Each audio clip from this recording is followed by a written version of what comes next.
Hi everyone, আসসালামু আলাইকুম সবাইকে। সবাইকে আজকের ক্লাসে স্বাগতম জানাচ্ছি। আশা করি সবাই ভালো আছো, সুস্থ আছো।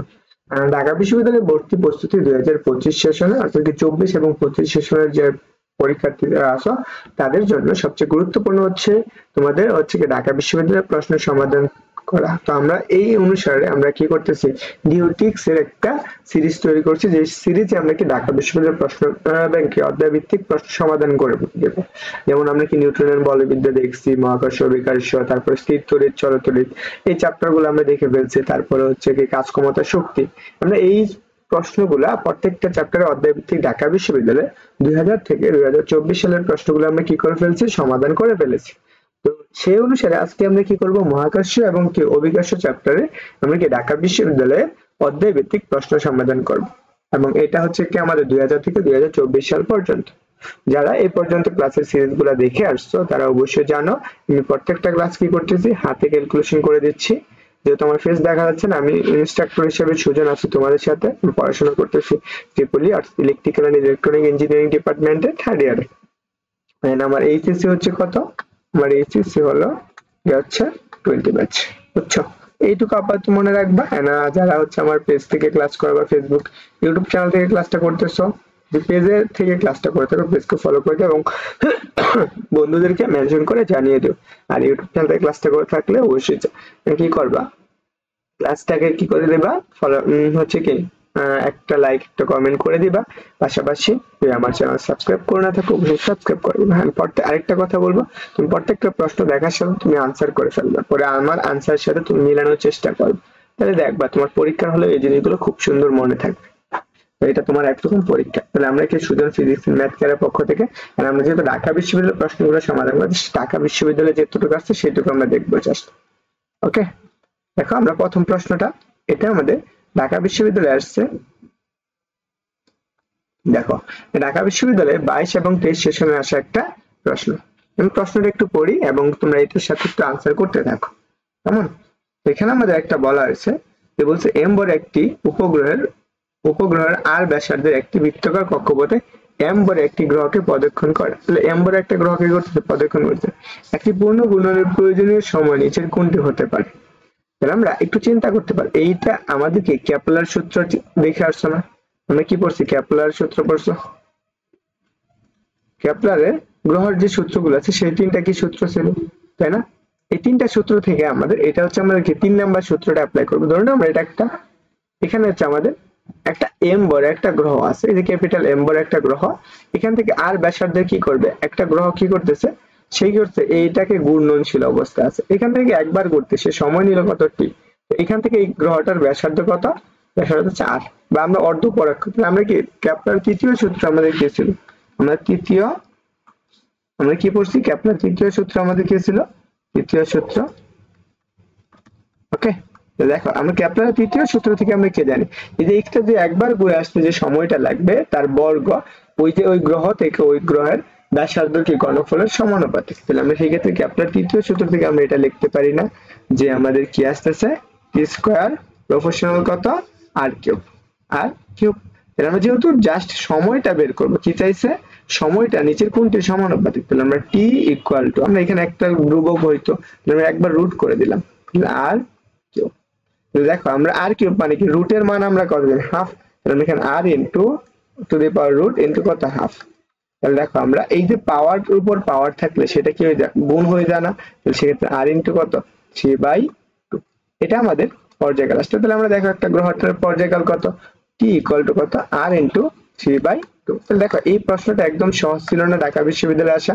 তো তোমার কাছে কেমন লাগলো এটা অবশ্যই একটু জানাও যে তুমি এই প্রশ্নটা বুঝতে পারছো কিনা। তাহলে দেখো এটার আনসারটা কি আসতেছে, এই যে আনসারটা আসছে সি নাম্বারটা। আশা করি এটা তোমার ক্লিয়ার হয়েছে। এটা হচ্ছে কেপলারের তৃতীয় সূত্র, এটা হচ্ছে কেপলারের তৃতীয় সূত্র। তারপর আসছে আমরা পরবর্তী সূত্রটা দেখি, আমরা পরবর্তী প্রশ্নটাও ঢাকা বিশ্ববিদ্যালয়ে আসছে, এটা আমাদের কেপলারের দ্বিতীয় সূত্র থেকে আসছে। তো একটু কমেন্ট করে জানিয়ে ফেলো এই কোশ্চেনটার আনসারটা কি হবে।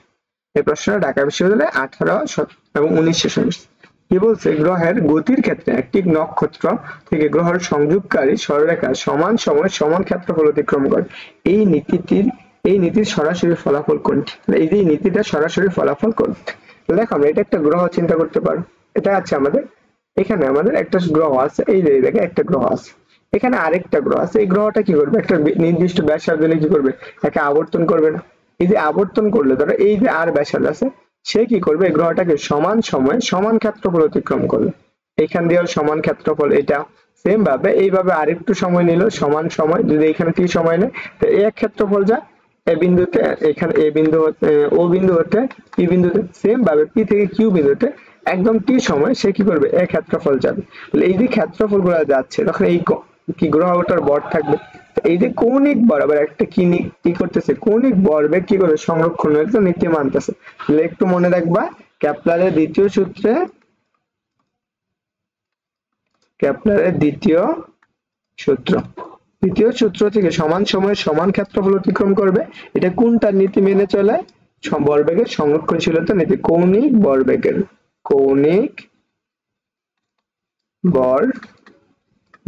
সংরক্ষণশীলতার নীতি মেনে চলে, সংরক্ষণ নীতি। ওকে, এই জিনিসটা একটু মাথায় রাখবে। তার আনসার কোনটা হবে, এই দেখো আনসারটা হচ্ছে আমাদের গ নাম্বারটা। তো ক্লিয়ার আশা করি সবার। তো তুমি বুঝছো কিনা একটু জানাবা, যদিও এটা একটু মুখস্থ টাইপের প্রশ্ন, ঢাকা বিশ্ববিদ্যালয় থেকে এই টাইপের প্রশ্নগুলো ইদানিং খুব কম, তো অবশ্যই চেষ্টা করবে সবগুলো একদম বেসিক পড়ার জন্য। দেখো এটা হচ্ছে কেপলারের দ্বিতীয় সূত্র, সমান সময় সমান ক্ষেত্রফল, এটা কি আমরা জানি কেপলারের কোন সূত্র, দ্বিতীয় সূত্র, এটা রাজশাহীতে আসছে, যেহেতু আমি রাজশাহী বিশ্ববিদ্যালয়ের কোশ্চেন সমাধান করছি না, তো অবশ্যই এটা আমাদের প্রয়োজন। তাহলে আমরা পরবর্তী প্রশ্নটা দেখব। দেখো এটা আমাদের ঢাকা বিশ্ববিদ্যালয়ে আসছে, হচ্ছে কত সালে, দেখো 1617 এবং কি 4 এবং 5 সেশন আসছে। কি বলছে, মহাকর্ষীয় ধ্রুবকের মাত্রা কোনটি? তো আমাদের এই যে মহাকর্ষীয় ধ্রুবক, এটা তুমি জানো যে মহাকর্ষীয় বিকাশে তুমি এটা 9 10 এ পড়েছো, ইন্টারে অনেক পড়ছো, এবং এটা একদম মুখস্থ রাখবে। মহাকর্ষীয় ধ্রুবক, তো মহাকর্ষীয় ধ্রুবকটা কি, মহাকর্ষীয় ধ্রুবক হচ্ছে আমাদের জি, যেটাকে আমরা বলি সার্বজনীন ধ্রুবক। এই যে জি ধ্রুবকের মাত্রাটা কত সেটা বের করতে হবে। আমরা কি এটা জানার আগে আমরা কি জানি, মহাকর্ষীয় ধ্রুবকটা কোথায় আসছে, এটা হচ্ছে নিউটনের দ্বিতীয় সূত্র থেকে আমরা পাইছি না। যদি আমরা একটা m1 বড় একটা বস্তু থাকে এবং এখানে আরেকটা বস্তু থাকে নিউটনের সূত্র থেকে, আর এখানে m2 থাকে, এরা যদি নির্দিষ্ট একটা দূরত্ব থাকে, এদের মধ্যকার কি করবে, একটা আকর্ষণ বা বিকর্ষণ বল হবে। ধরো এই আকর্ষণ বলটা এদের মধ্যকার দূরত্ব d, তার মানে নিউটনের দ্বিতীয় সূত্র থেকে আমরা যেটা জানি সেটা হচ্ছে F = g * m1 m2 divided by কত, d স্কয়ার। এটা হচ্ছে আমরা নিউটনের দ্বিতীয় সূত্র, নিউটনের কি মহাকর্ষীয় সূত্র। এই যে নিউটনের মহাকর্ষীয় সূত্র থেকে আমরা এই মানটা বের করে ফেলতে পারবো, এখান থেকে আমরা মহাকর্ষীয় সূত্র, তাহলে আমরা এখান থেকে এই যে জিটাকে বলা হয় কি আমাদের মহাকর্ষীয় ধ্রুবক, এই জি এর মাত্রাটাই বের করতে হবে। তাহলে আমরা জি = আমরা যেটা লিখতে পারবো, দেখো তো f d² m1 m2। তাহলে দেখো দুইটা বস্তু m1 m2 মানে কি বস্তুটার বল, এটা হচ্ছে কি আমাদের m1 বস্তুর বল, এখন আমরা এখান থেকে মাত্রাটা বের করার আগে আমরা এককটা বের করে ফেলবো, তাহলে আমাদের কাছে ক্লিয়ার হয়ে যাবে। এককটা কি বলতো, g = একক হচ্ছে বলের একক হচ্ছে কত, নিউটন, দূরত্বের একক কি, মিটার, এরপরে কি আছে স্কয়ার। দেখো এখানে কি এই m1 বলের একক কি হবে, কেজি, আমরা এসআই একক, এটার বলের একক কত, কেজি। তাহলে আমরা কি পাইতেছে বলতো, উপরে পাইতেছে নিউটন মিটার স্কয়ার, নিচে কি আসতেছে, কেজি স্কয়ার। তাহলে দেখো আমরা নিচেরটাকে যদি উপরে নিতে চাই, তো সেটা আমরা কি লিখতে পারি, মাত্রাটা ইনভার্স করে দিতে পারি। তাহলে আমরা নিউটন মিটার স্কয়ার পার কত, কেজি ইনভার্স স্কয়ার। এটা হচ্ছে আমাদের মহাকর্ষীয় ধ্রুবকের মাত্রা, একক, সরি, এটা আমাদের ধ্রুবকের একক। তাহলে আমরা এককটা পেয়ে গেলাম, এটা একদম মুখস্থ করে রাখবা তাহলে হবে। এখন আমরা এখান থেকে মাত্রাটাও বের করে ফেলতে পারবো, তাহলে আমরা মাত্রাটাও বের করে ফেলি। প্রথমত আসে আমরা নিউটন বা বলের মাত্রাটা কত, আমরা F = আমরা কি জানি, m a, m এর মাত্রা হচ্ছে কি বল, বলের মাত্রা হচ্ছে কি আমরা জানি, এটা হচ্ছে ক্যাপিটাল M, a হচ্ছে l, ইনভার্স কত 2। তাহলে আমরা নিউটনের মাত্রাটা আমরা এটা লিখতে পারবো, তো নিউটনের মাত্রা কত, m, তারপরে কত l, আর এইখানে আসবে t ইনভার্স কত 2 ইনটু, দেখো আমরা এই যে m এর মাত্রা কত, l স্কয়ার, m টা না, m হচ্ছে কি বস্তুর দূরত্ব, তাহলে l স্কয়ার ইনটু কেজি, কেজির মাত্রা কত, m, কি হবে ইনভার্স 2। তাহলে এখন বলো তো, তাহলে আমরা এখানে কি পাইতেছো, এই যে এইখানে আছে একটা m আর এখানে আছে মাইনাসের দুইটা, তাহলে কয়টা থাকবে, একটা মাইনাসের m, আর এই পাশে কত থাকতেছে, সেটা থাকতেছে কি হচ্ছে l স্কয়ার 3 ইনভার্স কত, সরি একটা এল আর একটা কয়টা হবে, 3টা এল। আমি এখানে একবার লিখে ফেলি, তাহলে এল কিউব 3 ইনভার্স কত, 3 ইনভার্স 2। দেখো এটা আমাদের যেখানে আছে সেটাই আমাদের কি বোঝাবে, মাত্রা বোঝাবে। এইটুকু মনে রাখবে, এটা আমাদের মাত্রা বোঝায়। ওকে, এটা আমাদের ঢাকা বিশ্ববিদ্যালয়ে আসে একটা প্রশ্ন। তাহলে এখন বলো, তাহলে অপশনে কোনটা কোনটা সঠিক। দেখো আমাদের 1 নাম্বারটা সঠিক, আমাদের হচ্ছে 2 নাম্বার ডি নাম্বারটা সঠিক, এইটাও সঠিক। আমি এইখানে আরেকটা হচ্ছে, এইখানে আরেকটা,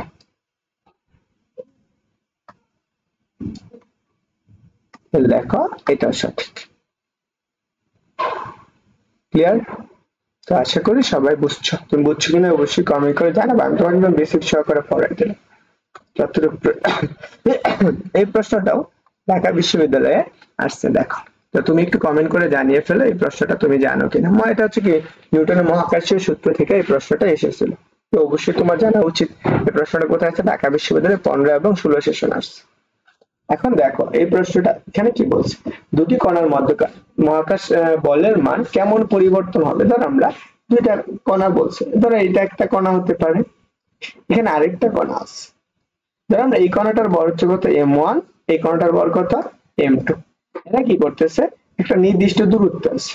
যখন এরা দুইটা নির্দিষ্ট দূরত্ব থাকবে, ধর এই দূরত্বটা কত d, তখন আমাদের মনে করেন একটা আকর্ষণ বল হয় F। তাহলে আমরা মহাকর্ষীয় সূত্র, নিউটনের মহাকর্ষীয় সূত্র থেকে আমরা কি লিখতে পারি, G = m1 m2 divided by কত, d স্কয়ার। আমরা এটা 1 নাম্বার ধরে নিলাম, এটা আমরা ধরছি।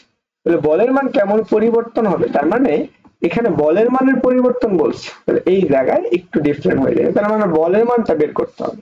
যদি একটি কণার বল কি করা হয়, পূর্বের দ্বিগুণ। ধরো আমরা এখানে m1 বস্তুটা ছিল না, m1, তো এই কণাটার বলটা m ড্যাশ হয়ে গেছে, m1 ড্যাশ। তখন কি করছে, এই m1 এর দ্বিগুণ করে ফেলছে, তাহলে 2m1। এখান থেকে আবার আরেকটা বস্তু আছে, সেই বস্তুটাও সেম, এটা হচ্ছে আমাদের কত, m2। তাহলে এটাকে আমরা m2 ড্যাশ ধরবো। তাহলে দেখো এটা কি বলছে, অন্য কণাটির বল 3 গুণ। তাহলে একটা ধরছো 2, আরেকটা তাহলে কি হবে 3m2। এটুকু গেল। পরে বলছে একই সাথে এদের মধ্যকার দূরত্ব কি করা হলো, অর্ধেক করা। তাহলে আগে যে দূরত্বটা ছিল সেই দূরত্বটা অর্ধেক হয়ে গেছে, তাহলে d ড্যাশ ইকুয়াল কত, 2d। এইটুকু ক্লিয়ার? তো এইটার জন্য আমরা আকর্ষণ বল পাবো না, সেই আকর্ষণ বলটা কত, f ড্যাশ। তাহলে আমরা এখানে কি g ইনটু, তাহলে আমরা পথ উপরে কি আসবে m1 ড্যাশ, তাহলে আমরা এখানে কত 2m1 ইনটু, এখানে আমরা 2m2 ড্যাশ, তাহলে আমরা কি লিখবো 3m2। নিচে কি আসবে d স্কয়ার, d এর মান কত হচ্ছে আগেরটা 2d, তাহলে 2d উপরে কি হবে হোল স্কয়ার। তাহলে এখন বলো তো, যে ধ্রুবক গুলো আছে সেগুলো আমরা আলাদা করে ফেলবো, আর চলক গুলো আছে একটু আলাদা রাখবো। তাহলে আমরা এখানে দেখো, তাহলে 2 ইনটু কত 2, নিচে কত দেখো 2 এর উপর স্কয়ার আছে না, তাহলে আমরা এখানে একবারে 4 লিখে দিলাম ইনটু। দেখো তো আমরা এতটুকু পাইতেছি, সরি এখানে 2 হবে না, এখানে হবে 3। তাহলে এখানে আমরা পাইতেছি, তাহলে আমরা m1 পাবো, m2 পাবো, নিচে কি পাবো d স্কয়ার পাবো, এখানে একটা g পাবো। তাহলে দেখো আমরা এই অংশটুকু পাইলাম। তাহলে আমরা এখানে আমরা f সমান কত পাইতেছি, আমরা f ড্যাশ ইকুয়াল টু আমরা পাইতেছি যে 2 ইনটু 3 ডিভাইডেড বাই 4, আমরা কত g ইনটু কত m1 m2 ডিভাইডেড বাই কত d স্কয়ার। দেখো তো আমরা এইটুকুর পরিবর্তে আমরা আগের যে বলটা পাইছি সেটা লিখতে পারি। তাহলে আমরা f ড্যাশ ইকুয়াল কত, তাহলে এখানে আছে 6 বাই কত 4, আর এখানে কত পাবো আমরা f, আদি বল ভেক্টর, আদি বল। তুমি এখানে বাইরে লেখো, কারণ এটা তোমার দেওয়া নাই, তাহলে 2 2 দ্বারা ভাগ করো, তাহলে এখানে হচ্ছে 2, এখানে হচ্ছে 3, তাহলে আমরা কত পাইছি 3/2 f। তাহলে এতটুকু পাইলাম। তাহলে 2/3 মানেটা কি, f ড্যাশ। তাহলে 2/3 মানে হচ্ছে দেখো 2 3 কে যদি তুমি 2 দ্বারা ভাগ করো তাহলে কি পাবা, একটা হচ্ছে একবার যাবে, তাহলে 2, যেহেতু 1 থাকে একবার যায় না, তার মানে এখানে একটা দশমিক, তারপরে এখানে একটা শূন্য, তাহলে 5 দুগুণে কত 10, তাহলে এই 10 শূন্য। তাহলে আমরা কি কয়বার গেছে, 1.5 বার। তাহলে আমরা এখানে কি পাইতেছি বলতো, f ড্যাশের মানটা কত 1.5 f। তাহলে আগের যে বলটা ছিল সেই বলের কত গুণ, 1.5 গুণ।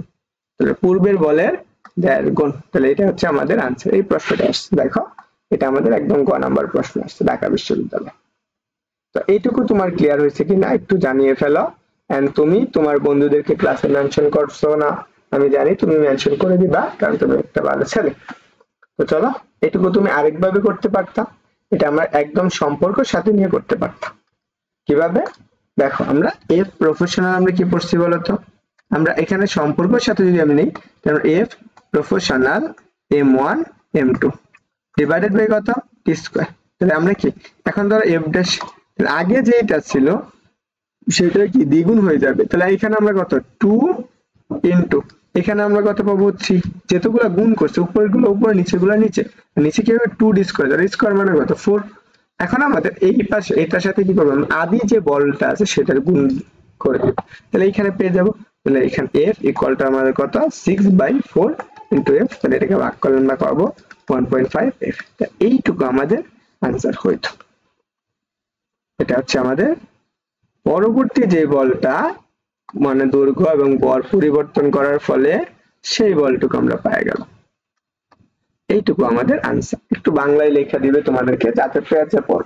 ওকে, তো আমরা আশা করি এই প্রশ্নটা তোমরা বুঝতে পারছো। তো চলো আমরা পরবর্তী প্রশ্নটা দেখি।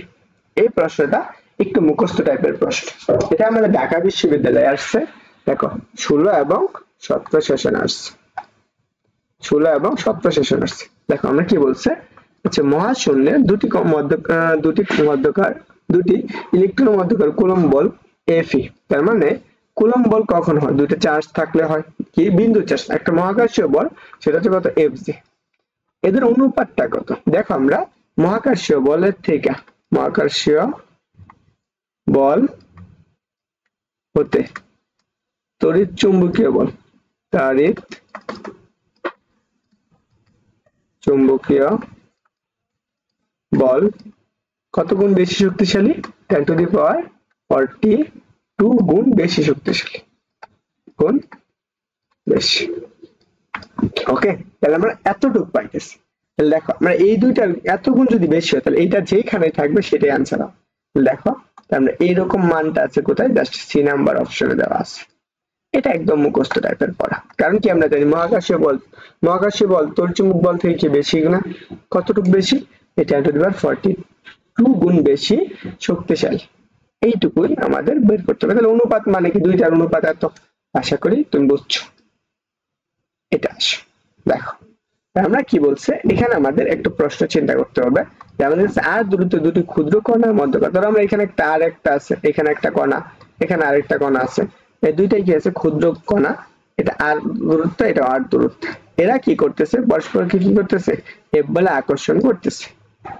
দেখো কি বলছে আর দূরত্বে রাখা দুটি, সরি এখান থেকে আমরা এটা একটা আর, এই জায়গা থেকে এটুকু দূরত্ব হচ্ছে আর, তাহলে আমরা কি এই কণাটির দুটির মাঝখানে একটি ভারী লোহার পাত রাখা হলো, একটা কি বলছে ভারী লোহার পাত রাখা হলো, এখানে একটা পাত রেখে দিলাম, তখন কি বলছে এখন তাহলে তাদের মধ্যকার পরস্পর আকর্ষণ বলটা কেমন, আকর্ষণ বল কি সেমই থাকবে তাই না, এই এর আকর্ষণ করবে এর আকর্ষণ করবে, তাহলে আমরা কি সমান মাঝখানে যে বাধাটাই থাকবে কেন, তাহলে সেখান থেকে আকর্ষণ বলটা কি থাকবে সেম থাকবে,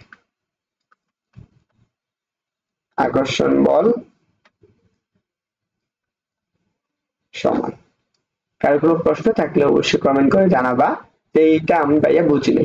ওকে, এটা আমাদের কত সাল হচ্ছে 13-14 আসছে। পরবর্তী প্রশ্নটা আসছে, এটা আমাদের এখানে দেওয়া আছে অপশনটা, আমাদের কি বলছে দেখো এই প্রশ্নটা আমাদের বলছে যে গাছের একটি আপেল পৃথিবীকে এফ বলে আকর্ষণ করে, তাহলে আমরা এখানে একটা গাছ এঁকে ফেলি, ধরো এইখানে একটা গাছ ছিল, এই যে গাছটা এখানে আমরা কি আছে একটা আপেল আছে, এই জায়গায় একটা আপেল আছে, বুঝছো এটা একটা আপেল আছে, এই জায়গায় একটা আপেল আছে, এই যে এখানে আমরা এটা হচ্ছে আমাদের একটা পৃথিবীর অংশ, এটা হচ্ছে আমাদের একটা পৃথিবীর অংশ, তো এই জায়গায় এই পৃথিবীটা এম হওয়ার, তাহলে এই পৃথিবীটা এই গাছটাকে কি করতেছে, সে স্মল এম আপেলটা কি করতেছে এই পৃথিবীকে একটা আকর্ষণ করতেছে, কতটুকু বলে সে বলটা হচ্ছে এফ, এবং এই পৃথিবীটা এই আপেলটাকে একটা বল আকর্ষণ করতেছে, সেই বলটা কত, সেই বলটা হচ্ছে এফ।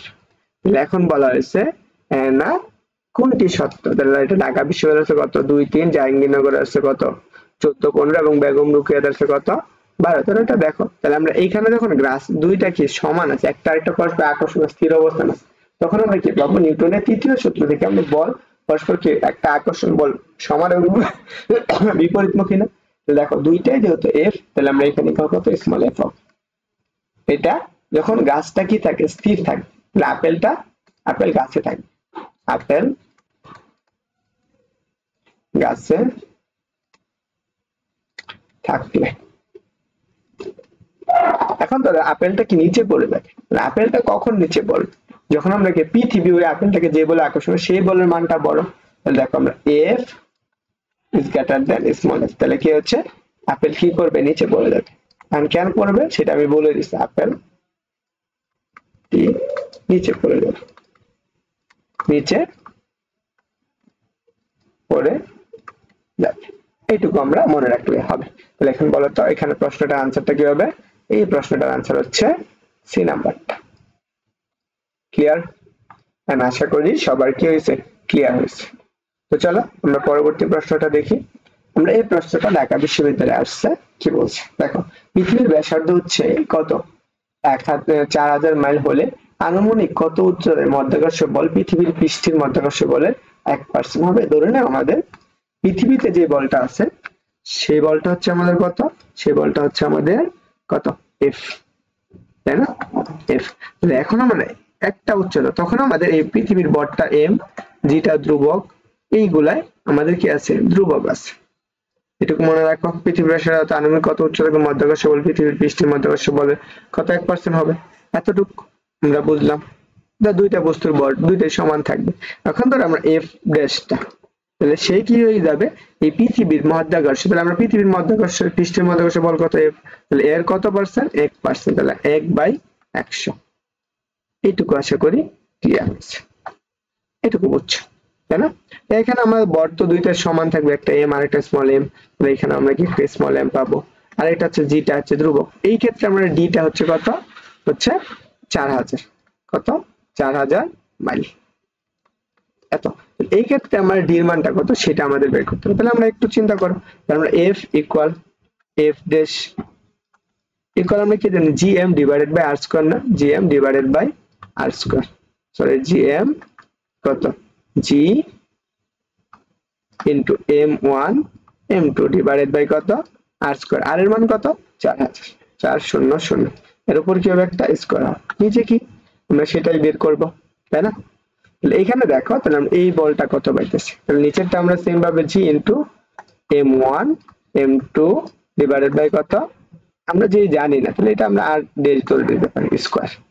এই যে m1 m2 m2 এটি কাটা যাচ্ছে, তাই না? তাহলে বলো তো আমরা f টা সমান কত পাইতেছো, তাহলে f বসাই দাও, আমরা বসালে কি পাবা f ডিভাইডেড বাই কত f বাই কত 100 না 100, তাহলে f কাটা, আর এই পাশে কত আসতেছে বলো তো, এটা আমরা কাটা যাচ্ছে, তাহলে উপরে থাকতেছে কত আর স্কয়ার থাকতেছে, আর নিচে কত থাকতেছে জাস্ট হচ্ছে 4000, আর তো কি 004 এর উপর কি হবে স্কয়ার যাবে। আমরা এটাকে উল্টাই, তাহলে উল্টাই দিলে আমরা কি পাইতেছো, এখানে পাইতেছি 100, তাই না? এখানে আমরা পাইতেছি 100, কারণ আমরা কেটে উল্টাই দিলে 100 পাবো, আর এখানে পাইতেছি আর ডিভাইডেড বাই কত 4000, ওকে, এর উপর হোল স্কয়ার, তাহলে আমরা এটাকে রুট করে দাও, তাহলে পাইতেছো কত আর বাই কত 4000 ইকুয়াল কত 10, তাহলে আমরা এখানে রুট করলে 10 পাইতেছি, তাহলে এটা গুণ করে দাও, তাহলে এটার সাথে আরেকটা শূন্য বেড়ে যাবে না, তখন আমার ব্যাসার্ধ কত আর ইকুয়াল টু, তখন আমার ব্যাসার্ধ হয়ে যাবে যে 4 1 2 3 4, চারটা শূন্য, তাহলে আমাদের 4000 মাইল, এত মাইল হয়ে যাবে। এত মাইল অবস্থায় কি হয়ে যাবে, কি হবে আমাদের অভিকর্ষ ত্বরণটা পৃথিবীর অভিকর্ষ ত্বরণ কত পার্সেন্ট হবে 1% হবে। তাহলে দেখো এই টাইপের প্রশ্নগুলো আসবে, তাহলে একদম দেখে হাতে ক্যালকুলেশন করে তোমাকে বুঝাই দিলাম, তো তুমি বুঝছো কিনা অবশ্যই জানাবা। তো চলো আমরা পরবর্তী প্রশ্নটা দেখবো। আমরা পরবর্তী প্রশ্ন হচ্ছে অভিকর্ষ ত্বরণ নিয়ে, ওকে। এই জিনিসগুলো আমরা দেখবো প্রত্যেকটা সূত্রের ক্ষেত্রে। ধরো আমাদের এখানে আসা একটা প্রশ্ন আসছে, সেই প্রশ্নটা হচ্ছে কি ঢাকা বিশ্ববিদ্যালয়ে কত 20 এবং 21 সেশনে আসা একটা প্রশ্ন। আমরা এই প্রশ্নটা কিভাবে সমাধান করতে পারি বলতো? আমরা এই প্রশ্নটা সমাধান করব, অভিকর্ষ ত্বরণ জি বনাম পৃথিবীর পৃষ্ঠ হতে এস গভীরতা লেখচিত্র। তাহলে আমরা আগে তো এটা জানতে হবে আমাদের অভিকর্ষ ত্বরণের সূত্রগুলো কি কি আছে। দেখো আমরা এই সূত্রগুলো একটু মনে রাখবো। অভিকর্ষ ত্বরণ, দেখো অভিকর্ষ ত্বরণটা আমরা জানি, অভিকর্ষ ত্বরণকে কি দ্বারা প্রকাশ করা হয়, জি দ্বারা। ধরো এটা একটা পৃথিবী ছিল, আমরা এটা একদম সূত্র সহকারে দেখবো। তাহলে পৃথিবীর ভরটা হচ্ছে কত এম, এবং পৃথিবীর একটা ব্যাসার্ধ থাকে আর। দেখো এখানে একটা বস্তু আছে, এই বস্তুটার ভর হচ্ছে কত স্মল এম। এই কি করবে পৃথিবীর পৃষ্ঠ থেকে, ধরো আমাদের একদম পৃথিবীর কেন্দ্র থেকে সে দূরত্ব কত, দূরত্ব হচ্ছে ডি পরিমাণ। যখন এই বস্তুটা খাড়া নিচের দিকে পড়ে সে কি করে একটা বল বা একটা ত্বরণের পাওয়ার পর সেই ত্বরণটা কত, সেক্ষেত্রে ত্বরণটা হচ্ছে জি। তাহলে আমরা এফ সমান কত লিখতে পারি, এম জি পরিমাণ। এই পরিমাণ বল কি করবে, সে আকর্ষণ করবে। তখন এদের মধ্যে একটা মহাকর্ষীয় বল থাকবে। সেই মহাকর্ষীয় বলটা কত, F equal to G into small M into capital M divided by কত, ডিভাইডেড বাই হচ্ছে এদের মধ্যবর্তী দূরত্ব, তাহলে ডি স্কয়ার, এই দুইটা কি সমান, তো সেই ক্ষেত্রে আমরা কি এম জি ইকুয়াল কত, একটা জি ইন্টু একটা ক্যাপিটাল এম আর এটা হচ্ছে small M divided by D square. দেখো স্মল এম স্মল এম কাটা, তাহলে সেই ক্ষেত্রে আমরা জি ইকুয়াল টু কত পাবো, এটা G equal to G M divided by কত, ডি স্কয়ার। এটা হচ্ছে আমাদের একটা বস্তুর কি বা অভিকর্ষ ত্বরণের সূত্র, এটুকু মনে রাখবা। এতটুকু যদি বুঝো তাহলে তোমার কাছে একটু মোটামুটি ক্লিয়ার হয়ে গেছে। দেখো তো অভিকর্ষ ত্বরণটা কি ব্যাসার্ধের কি বর্গের ব্যস্তানুপাতিক না, এইটুকু মনে রাখলেই হবে। তো চলো আমরা এখন আসি এই উচ্চতা অভিকর্ষ ত্বরণ। দেখো পৃথিবীর পৃষ্ঠে তাহলে অভিকর্ষ ত্বরণের সূত্র কি, এখন পৃথিবীর পৃষ্ঠ বলতে কি বোঝায়, এটা যে পৃথিবীটা গোলাকৃতির হয়, দেখো এখান থেকে এটা কেন্দ্র, এই ব্যাসার্ধটা পৃথিবীর পৃষ্ঠের ব্যাসার্ধ হচ্ছে আর, এই যে এই পৃষ্ঠে আমরা একদম পৃষ্ঠে যেখানে আছি সেখানে আমাদের অভিকর্ষ ত্বরণটা হচ্ছে কত, অভিকর্ষ ত্বরণটা হচ্ছে আমাদের কত জি। সূত্র অনুসারে আমরা এখান থেকে কি লিখতে পারবো, G equal to G M divided by R square, এইটুকু মনে রাখলেই হবে। তাহলে আমরা যত উচ্চতায় যাবো, ভূপৃষ্ঠ থেকে যত উচ্চতায় যাবো সেক্ষেত্রে অভিকর্ষ ত্বরণের মানটা কি হবে, তত বৃদ্ধি পাবে, এটুকু মনে রাখবা। তো পরে আসো, ধরো আমরা এই উচ্চতার ক্ষেত্রে অভিকর্ষ ত্বরণটা কেমন হয়, ধরো আমরা এখান থেকে এই উচ্চতায় যাব, এস উচ্চ তাই অভিকর্ষ ত্বরণ, অভিকর্ষজ ত্বরণ। তাহলে দেখো আমরা এত উচ্চতার অভিকর্ষ ত্বরণটা কি হবে, ধরে না আমরা এটা ভূপৃষ্ঠ আছে, ধরো এখানে কেন্দ্র থেকে ভূপৃষ্ঠ থেকে আমরা আর ব্যাসার্ধ এটা, এইখানে আমরা অভিকর্ষ ত্বরণ আমরা জানি জি, এই অবস্থায় জি, কিন্তু আমরা এই ভূপৃষ্ঠ থেকে আরেকটু উচ্চতায় যাব, এখানে যাব, সেটা কতটুকু উচ্চতায় গেলাম, এই উচ্চতা। তো এইখানে আমাদের এম বড় একটা বস্তু নিয়ে গেছি, তখন এইখানে অভিকর্ষ ত্বরণটা কত সেটা আমরা জানি না, তাহলে জিএস এটা বের করব। তাহলে দেখো তো একদম এই পৃথিবীর কেন্দ্র থেকে, এটা হচ্ছে পৃথিবীর ভর, পৃথিবীর কেন্দ্র থেকে এই উচ্চতায় অভিকর্ষ ত্বরণের সূত্রটা কি হবে, জিএস ইকুয়াল টু, সূত্র তো আমরা জানি G M divide by R square না, আর এর জায়গায় কত দেখো আর প্লাস আর এস, তাহলে আমরা কত পাবো আর প্লাস এস, উপরে কি হবে হোল স্কয়ার। এটা হচ্ছে আমাদের এই উচ্চতায় অভিকর্ষ ত্বরণ একটা সূত্র। তাহলে অভিকর্ষ ত্বরণের কয়টা সূত্র পাবো, তিনটা সূত্র। দেখো এটা কি ব্যস্তানুপাতিক, তো এটাকে তুমি আরেকটু ডিফারেন্ট অভিকর্ষ ত্বরণ পাশাপাশি হচ্ছে এই উচ্চতায় অভিকর্ষ ত্বরণ এমনকি ভূপৃষ্ঠের অভিকর্ষ ত্বরণের সাথে সম্পর্ক তৈরি করতে চাও, এই উচ্চতায় অভিকর্ষ ত্বরণ এবং ভূপৃষ্ঠ অভিকর্ষ ত্বরণের মধ্যে সম্পর্ক, ভূপৃষ্ঠের অভিকর্ষ ত্বরণের মধ্যে সম্পর্ক, ত্বরণের মধ্যে সম্পর্ক। তাহলে এই জিনিসটা একটু মনে রাখতে, তাহলে দেখো আমরা সেই ক্ষেত্রে কি পাবো, তখন আমরা এখান থেকে উচ্চতাটা আমরা বের করে ফেলতে পারবো।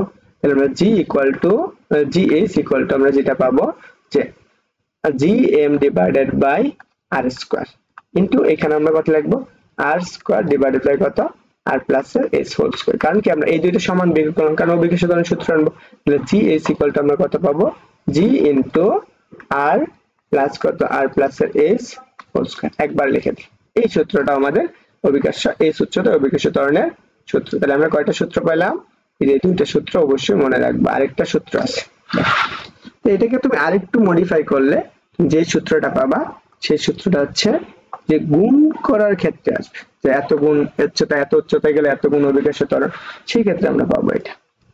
তাহলে বলো, তাহলে আমরা জি এইচ ইকুয়াল টু আমরা কত পাবো, জাস্ট 1 মাইনাস এর 2s ডিভাইডেড বাই আর, বুঝছো, ইনটু কত জি। কিন্তু একটা জিনিস দেখো, অভিকর্ষ ত্বরণ কি ব্যাসার্ধের কি ব্যস্তানুপাতিক না বর্গের ব্যস্তানুপাতিক, তো সেটা কিরকম গ্রাফ হয়, এই ক্ষেত্রে আমরা গ্রাফটা কিরকম হয়, যদি আমাদের এইখান থেকে ব্যাসার্ধ যায় তাহলে অভিকর্ষ ত্বরণের মানটা এরকম আকৃতি পাবে, কমে এভাবে কমতে থাকে। ওকে, আশা করি এটুকু ক্লিয়ার হয়েছে। আসো আমরা পরবর্তী স্টেপ বা আমরা দেখি, আমরা এইটুকু তো গেল, আমরা পরবর্তী অংশটুকু হচ্ছে গভীরতার ক্ষেত্রে। দেখো আমরা এই গভীরতার ক্ষেত্রে অভিকর্ষ ত্বরণের যে সূত্রটা পাবো সেটা কিরকম হবে, আমাদের এইচ গভীরতায় অভিকর্ষ ত্বরণের সূত্র, অভিকর্ষ ত্বরণের সূত্র। ওকে, দেখো আমরা এইচ গভীরতার ক্ষেত্রে ধরো আমরা এটা একটা পৃথিবী ছিল, এটা আমরা পৃথিবীর ব্যাসার্ধ, এখানে কেন্দ্র থেকে এটুকু একটা ব্যাসার্ধ আছে, আর ধরো আমরা এই পৃষ্ঠে আমরা অভিকর্ষ ত্বরণ জানি, সেই অভিকর্ষ ত্বরণ জি। তো যখন আমরা এটাকে একটু গভীরে নিয়ে আসবো তখন অভিকর্ষ ত্বরণের মানটা একটা পরিবর্তন হবে, এইভাবে একটা পরিবর্তন হচ্ছে। তাহলে ধরুন আমাদের সে কতটুকু পরিবর্তন হয়েছে, গভীরে আসছে এইচ পরিমাণ গভীরে আসছে, তখন আমাদের অভিকর্ষ ত্বরণটা কি হবে, পৃথিবীর পৃষ্ঠ থেকে এইচ গভীরতায় গেলে সেক্ষেত্রে অভিকর্ষ ত্বরণের সূত্র হবে GH ইকুয়াল টু, আমরা এখানে এইচ না দিয়ে ডি দিব, তাহলে সুবিধা হবে। GD ইকুয়াল কত, 1 minus H divided by R into কত, জি। তাহলে এইটুকু আমরা হচ্ছে এইচ গভীরতার ক্ষেত্রে অভিকর্ষ ত্বরণের সূত্র। তাহলে এখন একটা জিনিস বুঝো, যত গভীরে যাবা এইটার মানটা কি তত বাড়বে না, আর এর এইচ এর মানটা বাড়লে এই যে কি এখান থেকে 1 মাইনাস এর মানটা কি হবে, কমবে। তাহলে দেখো যত কমবে তাহলে অভিকর্ষ ত্বরণের মানটা কি তত নিচে, যত উপর থেকে নিচে দিকে যাবে তাহলে অভিকর্ষ ত্বরণের মানটা কি হবে, কমবে। একটু জিনিস মনে রাখবা, ভূপৃষ্ঠ থেকে পৃষ্ঠ হতে যত গভীরে যাওয়া যাবে, যত গভীরে যাবে কি হবে, অভিকর্ষ ত্বরণের মানটা কি হবে, কমতে থাকবে না, অভিকর্ষ ত্বরণ কমবে, অভিকর্ষ ত্বরণ কমে যাবে। ওকে, আমরা একদম ভূপৃষ্ঠে কি কেন্দ্রে কি থাকে, অভিকর্ষ ত্বরণ শূন্য, পৃথিবীর কেন্দ্রে, পৃথিবীর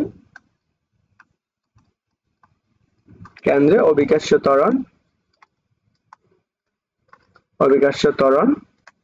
কত, শূন্য। এই জিনিসগুলো একটু মাথায় রাখবা, এইখান থেকে যে জিনিসটা আমরা লিখে দিলাম এটা একটু মাথায় রাখতে হবে, কারণ এখান থেকে তোমার যে কোনো একটা ইউনিভার্সিটি অ্যাডমিশন কোশ্চেন দিয়ে দিতে পারে। ওকে, তো আশা করি এটুকু তুমি বুঝতে পারছো। তাই এখান থেকে একটা গ্রাফ আসতে পারে, এই গ্রাফটা আমরা একটু বোঝাই।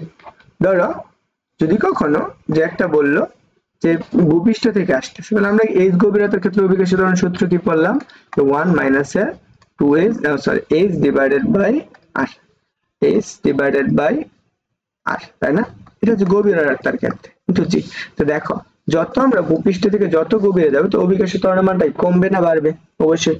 আমরা এই পাশে কি দিব, আমরা জি, আর এই পাশে হচ্ছে আমাদের কি হচ্ছে h টা, যত আমরা পৃষ্ঠ থেকে যত যাব, তাহলে আমরা একটা নির্দিষ্ট এরিয়া থাকবো সেটা হচ্ছে r। তাহলে দেখো আমরা যত গভীরে যাই তাহলে আমরা এইভাবে যাবে, একদম সমান ভাবে যাবে, এইভাবে কমতে থাকবে। কোথা থেকে আসলে, যখন ভূপৃষ্ঠ থেকে আসবে, ভূপৃষ্ঠ থেকে গভীরে যাবে, গভীরে যাবে, তখন আমরা এই গ্রাফটা হবে। এখন যদি আমি একদম কেন্দ্র থেকে, পৃথিবীর কেন্দ্র হতে ভূপৃষ্ঠের দিকে গেলে, ভূপৃষ্ঠের দিকে, তখন আমাদের অভিকর্ষ ত্বরণটা কেমন হবে সেটা আমরা একটু দেখে ফেলি। তাহলে দেখো তখন আমরা কি হবে, যত আমরা বাড়াবো, আমরা কেন্দ্র থেকে যাবে তত আমার কি জি এর মানটা কি বাড়বে, তখন এইভাবে বাড়বে একদম। আর একদম যে পৃথিবীর পৃষ্ঠ যদি আমি ব্যাসার্ধটা আর ধরি, এইখানে যাই কি হবে, অভিকর্ষ ত্বরণ জি এর মানটা কি হয়ে যাবে, সর্বোচ্চ হয়ে যাবে। তখন আবার যখন উচ্চতায় যাবে তখন আবার কি করবে, সেটা আবার এভাবে কমতে থাকবে, এভাবে কমতে থাকবে, কারণ আমরা কি জি প্রপোর্শনাল কত 1/r², এটা মানে। আর এইখানেটুকু হচ্ছে কত, জি প্রপোর্শনাল ডি। এই দুইটা গ্রাফ মনে রাখলেই হবে। চলো আমরা ঢাকা বিশ্ববিদ্যালয়ের এই প্রশ্নটা আনসার করে ফেলি। দেখো আমরা এই প্রশ্নটা কি বলছে, এই প্রশ্নটা বলছে অভিকর্ষ ত্বরণ জি বনাম পৃথিবীর পৃষ্ঠ হতে, কোথা থেকে, পৃষ্ঠ হতে এইচ গভীরতা লেখা হচ্ছে, কারণ পৃষ্ঠ হতে বলছে, তাহলে আমরা পৃষ্ঠ থেকে যাচ্ছে, তাহলে দেখো গভীরতা থেকে যাচ্ছে, তাহলে কি উপর থেকে যত নিচে যাবে তখন অভিকর্ষ ত্বরণের মান কমতে থাকবে, এভাবে না? এটা হচ্ছে এদিকে জি আর এদিকে হচ্ছে কত এইচ, তাহলে যত গভীরে যাবা জি এর মানটা কি কমবে, একবার কেন্দ্র গেলে সেখানে কি হয়ে যাবে, শূন্য হয়ে যাবে। তাহলে এইখানে যদি আর হয় এখানে শূন্য, তাহলে আনসারটা কি হচ্ছে এই যে এ নাম্বারটা। এটা কেন হলো না, কারণ এটা কি হইতো, পৃথিবীর কেন্দ্র হতে হইতো, তাহলে এটা হচ্ছে পৃথিবীর কেন্দ্র হতে কি আমাদের পৃষ্ঠের দিকে, ওকে, পৃষ্ঠের দিকে। তো এই জিনিসগুলো একটু মাথায় রাখবা, তাহলে আমাদের সহজে আনসার করতে সুবিধা হবে। তোমার এই টপিকটা ক্লিয়ার হয়েছে কিনা একটু জানিয়ে, যে সূত্রগুলো লিখে দিলাম এগুলো একটু পড়তে হবে।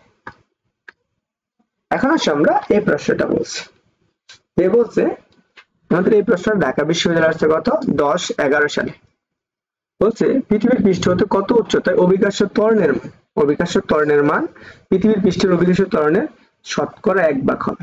পৃথিবীর পৃষ্ঠের অভিকার্য ত্বরণের শতকরা 1 ভাগ হবে। যদি কখনো গুণ বলে তো অবশ্যই সূত্রটা অ্যাপ্লাই করবা। কখন আমি বলছি যখন গুণ বলবে যে উচ্চতার ক্ষেত্রে তখন এই সূত্রটা অ্যাপ্লাই করবে, তাহলে আমাদের সহজে আনসার বের করে ফেলতে পারবে।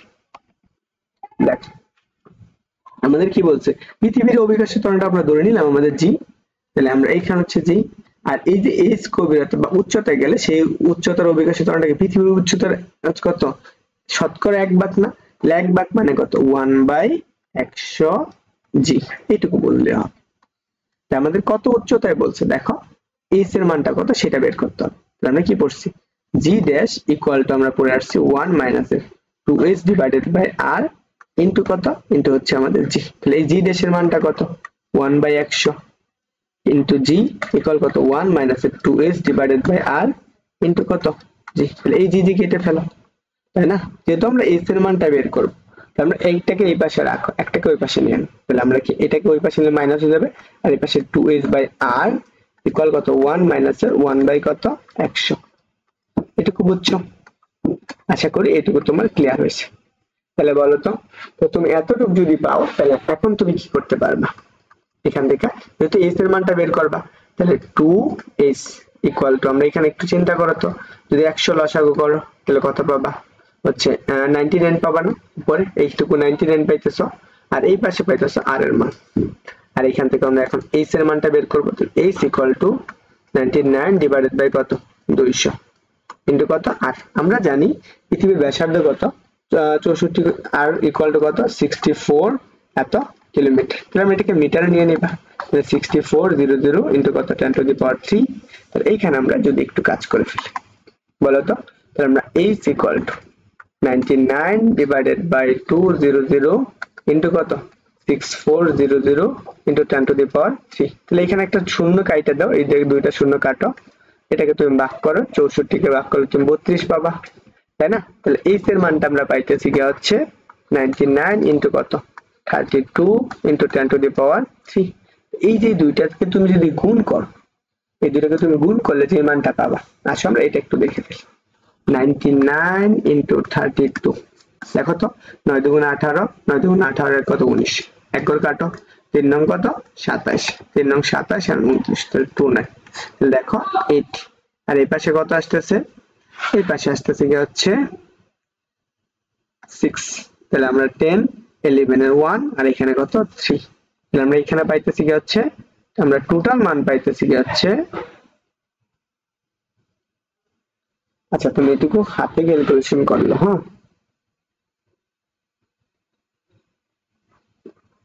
এত ওকে। দেখো তুমি এটা একটু ক্যালকুলেটর, কারণ অনেক আগের তো ক্যালকুলেটর দাসটা আমি যতটুকু পারছি সেটুকু আমি করে দিছি। দেখো এতটুকু আমরা পাইলাম 9 দুগুণে হচ্ছে 3 নং 27 এত, আর হচ্ছে 29 এতটুকু, আমরা এইটুকু পাইলাম, তাই না? আমরা এতটুকু যদি পাই তাহলে আমরা এখানে আমরা পাইতেছি গেলাম কত 3168, আর এই পাশে আমাদের আসলে কত হচ্ছে 10 টু দি পাওয়ার 3 ইনটু কত 10 টু দি পাওয়ার 3। তাহলে এটাকে যদি সায়েন্টিফিক এর 1 2 3, তাহলে আমরা 3.1 ইনটু কত 10 টু দি পাওয়ার 6 এত মিটার, এতটুকু। তাহলে আমরা h ইকুয়াল টু কত পাবো 3.1 ইনটু কত 10 টু দি পাওয়ার 6 মিটার। তাহলে এইটা যেখানে আছে সেটাই आंसर হবে। দেখো এটা আমাদের দেওয়া আছে, হয়তো বা আমাদের এটা आंसर হওয়ার কথা, এখানে 3 না দিয়ে দিয়েছে কত 8 কোন, তাহলে এই যে ডি নাম্বারটা হতে পারে। তুমি একটু দেখবা ক্যালকুলেটর দিয়ে। এটা আশা করি ক্লিয়ার হয়েছে।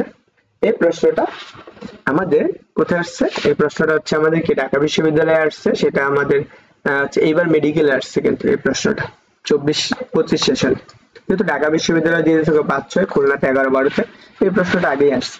ধরো আমরা এটা একটা যদি গ্রহ হয়, তো এই যে এই গ্রহটা একটা অক্ষ চিন্তা করতে পারো, এই বরাবর সে কি করতে থাকে, এইভাবে ঘুরতে থাকে, এইভাবে কি করে সে ঘুরতে থাকে, এই যে একটা ব্যাসার্ধ নিয়ে ঘুরতেছে, এই জায়গায় তার একটা কি অক্ষ থাকে এবং অক্ষাংশ থাকে। ধরুন আমরা সেটা কি ল্যামডা অক্ষাংশে অভিকর্ষ একটা ত্বরণের সূত্র হয়, সেটা জি ল্যামডা ইকুয়াল টু কত জি মাইনাস ওমেগা স্কয়ার আর আর ওমেগা স্কয়ার। cos কত ল্যামডা, এই সূত্রটা আমরা পড়ে আসছি। এটা হচ্ছে আমাদের অক্ষাংশের সূত্র। এই যে এটা কি করতে থাকে, এই যে গ্রহটা কি করতে থাকে, এই যে এখান থেকে সে কি করতে পারে, একটা নির্দিষ্ট অক্ষাংশে কি করতে থাকে, এক ব্যাক নিয়ে ঘুরতে থাকে, সে ওমেগা কৌণিক ব্যাক নিয়ে ঘুরে। যখন ওমেগা কৌণিক ব্যাক নিয়ে ঘুরতে থাকে তখন অভিকর্ষীয় ত্বরণ, সে কি বলছে, হঠাৎ ঘূর্ণন থেমে গেল। তাহলে ঘূর্ণন থেমে গেলে তখন কি হবে, সেক্ষেত্রে আমার সেম থাকবে না, জি এস ইকুয়াল টু এইটুকু, তাহলে জিরো, এটুকু জিরো হয়ে যাবে, তখন আমাদের জি থাকবে। তাহলে তখন আমাদের আনসারটা কি হবে, আগে যে অভিকর্ষীয় ত্বরণটা ছিল সেম থাকবে, তাহলে আমরা যা সেম অ্যাজ এ বিফোর। তাহলে বিফোর এর মানে কি, ঘূর্ণন অবস্থা কি থাকবে, অভিকর্ষীয় ত্বরণটা কি থাকবে, সেম থাকবে। তো এই জিনিসটাই আমাদের বুঝাইছে এই প্রশ্ন। তাহলে বুঝছো, এই প্রশ্নটা আসছে কোথায়, ঢাকা বিশ্ববিদ্যালয়ে আসছে হচ্ছে 5 এবং 6 সেশনে। এখন এই টাইপের প্রশ্ন দিবেন, কারণ এখন ম্যাথমেটিক্যালি বেশি পরিমাণ দেয় আর ইঞ্জিনিয়ারিং রিলেটেড। তো তারপর বেসিক ক্লিয়ার রাখবা, এটা আমাদের একটু প্রয়োজন। এই ম্যাথগুলো আমি একটু করাবো, কারণ আচ্ছা আমরা এটা হবে না, কারণ এটা করতে হবে। দেখো এই প্রশ্নটা ঢাকা বিশ্ববিদ্যালয়ে প্রযুক্তি ইউনিটে কত 20, 19 এবং 20 সেশন আসছে। কারণ যেহেতু তুমি ঢাকা বিশ্ববিদ্যালয়ের পরীক্ষার্থী, তো অবশ্যই তোমার এই প্রশ্নগুলো সমাধান করা লাগবে। তবু এই জিনিসগুলো একটু তোমার জানা প্রয়োজন। দেখো কি বলছে, পৃথিবীর ব্যাসার্ধ হঠাৎ 1/3 হয়ে গেল। কারণ আগে যে ব্যাসার্ধটা ছিল সেটা কি হচ্ছে 1/3 হয়ে গেল, কিন্তু বরের কোনো পরিবর্তন হলো না। তাহলে অভিকর্ষীয় ত্বরণ কত গুণ হবে, পৃথিবীর ব্যাসার্ধ ধরে নাও আমাদের এটা একটা আগের যে পৃথিবীটা ছিল, এটা ছিল আগের পৃথিবী, আমরা প্রথম অবস্থার পৃথিবী। আচ্ছা আমরা এটা একটু বৃত্তকার দিয়ে আঁকি।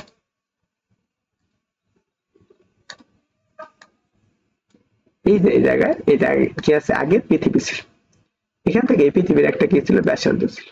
এই ব্যাসার্ধটা কত, আর এখন সে কি করলো, এই ব্যাসার্ধটা, তখন আমাদের এই পৃথিবীর একটা অভিকর্ষীয় ত্বরণ ছিল, সেই ত্বরণটা কত আমাদের জি, সেই জিটা কি আমরা জানি, G M divided by R square, তাই না, এটা আমরা জানি। এখন কি করলো, এই যে পৃথিবীর যে ব্যাসার্ধটা আছে সেটা কি গেছে, আগেরটা থেকে ছোট হয়ে গেছে।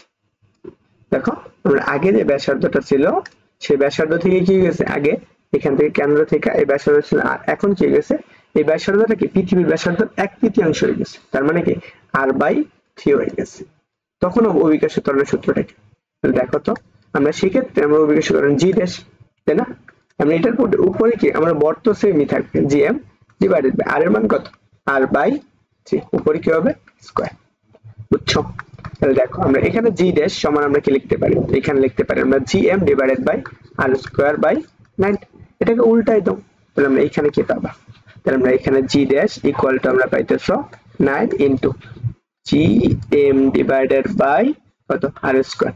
দেখো তো এইটুকুর পরিবর্তে আমরা কি লিখতে পারি, এইটুকুর পরিবর্তে আমরা আগের জিটা লিখতে পারবো না, তাহলে জি ড্যাশ ইকুয়াল কত 9।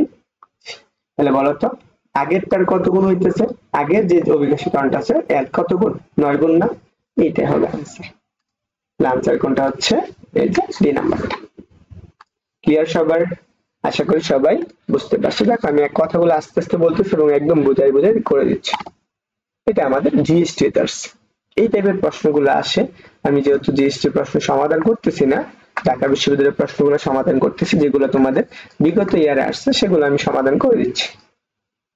এগুলো জিএসটি টার্স। আচ্ছা আমরা এই প্রশ্নটা একটু করে দিই, আচ্ছা আমরা এই প্রশ্নটা করি।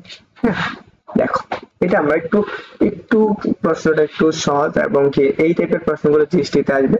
আর আরেকটা কথা, তোমরা যারা জিএসটি কোর্সে ভর্তি হতে চাও দ্রুত ভর্তি হয়ে যাও, কারণ তোমাদের জিএসটি পরীক্ষা 9 মে, তার মানে এখনো 2 মাস সময় আছে। 2 মাসে তোমার ফিজিক্সের একদম বজ করে দেব, এটুকু একটু মাথায় রাখবা যে তোমাদের যে 2 মাস সময় আছে, এই 2 মাস সময়ে তোমাদের ফিজিক্স কোর্সটা একদম কমপ্লিট করতে হবে। ফিজিক্সে যাতে 25 এর মাঝখানে তুমি কি পাও 20 পাইতে পারো, একদম তোমাকে বেসিক সহকারে তোমাকে সবগুলা ক্লাসে একদম থিওরিটিক্যালি বুঝাই বুঝাই সমাধান করে।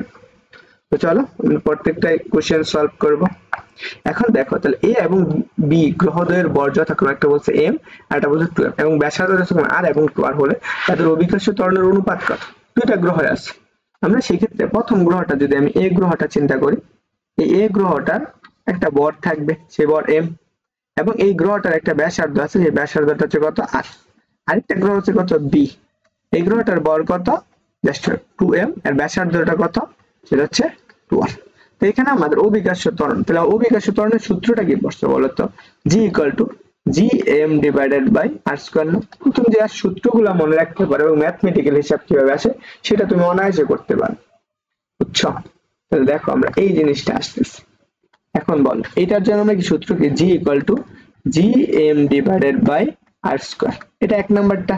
এটার জন্য আমরা কত পাবো? তাহলে এটা ধরো আমরা জি2, এটা ধরো আমরা জি1 বা এ গ্রহ বি গ্রহ যেটাই তুমি চিন্তা করো। তো সেই ক্ষেত্রে আমরা জি এম এর মানটা কত বলো তো 2m না, তাহলে 2 টাকে সামনে নিলাম m, আর ব্যাসার্ধ কত 2r না, তাহলে এখানে আমরা 2 আর এর উপর কত হোল স্কয়ার। তাহলে দেখো আমরা এখানে জি2 সমান কত পাইতেছি, তাহলে আমরা 2 gm divided by 4 R square, তাই না? এখন আমরা এটাকে একটা আর দুইটা অনুপাত করে, অনুপাত বলছেন অবিকর্ষ ত্বরণে, তাহলে আমরা প্রথমটা কি করব g1 ডিভাইডেড বাই g2 বের করব। তাহলে দেখো g1 এর মান কত gm ডিভাইডেড বাই কত আর স্কয়ার, আর নিচে কত আসবে এখানে আসছে 2 gm ডিভাইডেড বাই হচ্ছে কত 4 আর স্কয়ার না। তাহলে দেখো এইটুকু আর এইটুকু কি সমান, মানে কাটা যাচ্ছে।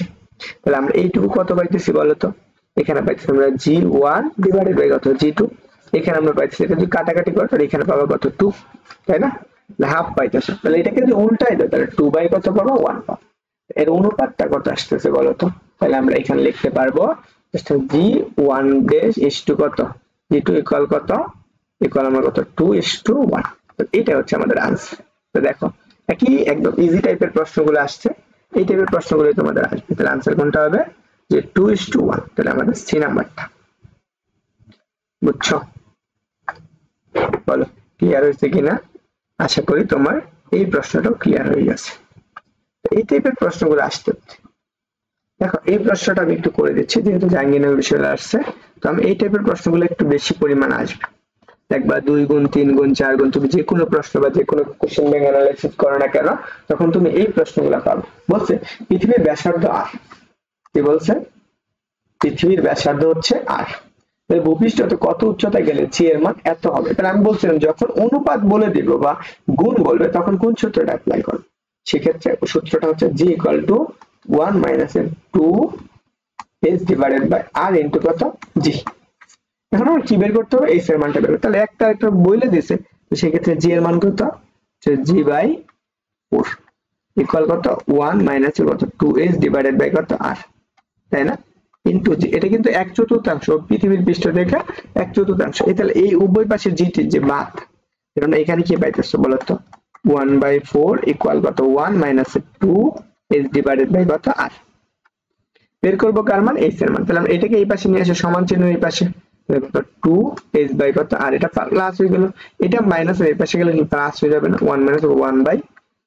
এটাকে যদি ক্যালকুলেশন করো তাহলে আমরা লসাগু করো 4, লসাগু করলে কত আসবে 3 আর 4 মাইনাস এর কত 4 মাইনাস এর 1 আসবে, তাই না? 4 মাইনাস। তাহলে আমরা এখানে জাস্ট একটা মান পাবো, এটা কত 3 বাই কত 4, আর এখানে কত পাইতেছো বলো তো এখানে 2h বাই কত r।